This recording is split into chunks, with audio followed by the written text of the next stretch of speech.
आप देख रहे हैं टाइम्स 24 न्यूज। महिलेची हत्या करून जमिनीत पुरले, जेसीबीच्या खड्ड्यामुळे रहस्य उलगडले। शहरात सर्वत्र खळबळ। हिंगणघाट शहरात महिलेची हत्या करून जमिनीत पुरल्याची खळबळजनक घटना पोळ्याच्या दिवशी शुक्रवारी सायंकाळी 6 वाजता समोर आली आहे।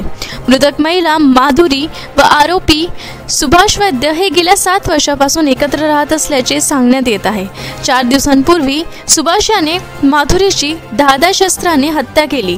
जमिनीत पुरल्यावर स्वतः हिंगणघाट पोलिसात हरवली असल्याची तक्रार देखील दाखल केली।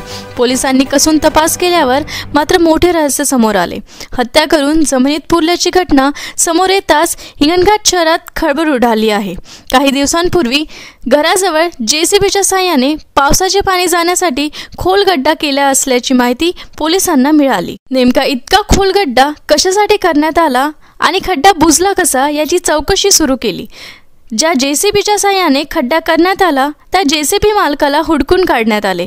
जेसीबी मालकाने खड्डा आपणच खोदला आणि पावसाचे पाणी वाहून जाण्यासाठी हा खोदून मागितला असल्याचे सांगितले, पण खड्डा का व कुणी बुजवला हे माहिती नसल्याचे सांगितले। याशिवाय पोलिसांनी फॉरेन्सिक चमू व डॉग स्क्वॉड यांच्या माध्यमातून शोध लावला। अखेर पोलिसांनी शुक्रवारी सायंकाळी 6:30 वाजता एलोरा रस्त्यालगत बुजवण्यात आलेल्या खड्ड्याचे खोदकाम सुरू केले। खोदकाम केल्यावर यात महिलेचे प्रेत आढळून आले।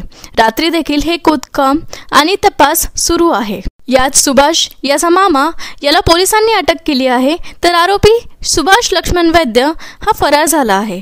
उपविभागीय पोलीस अधिकारी सुशील कुमार नायक, पोलीस निरीक्षक देवेंद्र ठाकूर, सहाय्यक पोलीस निरीक्षक दीपक वानखेडे, सहाय्यक पोलीस निरीक्षक फूल, PSI सुनील राम, PSI अजय अवचट यांच्यासह सहकारी पोलिसांनी या घटनेत सखोल तपास केला आहे। महिलेच्या डोक्यावर जखमा असून नेमकी हत्या कोणत्या शस्त्राने केली ही बाब तपासात समोर येणार आहे। ब्युरो रिपोर्ट तालुका प्रतिनिधी सचिन महाजन, हिंगणघाट, जिल्हा वर्धा।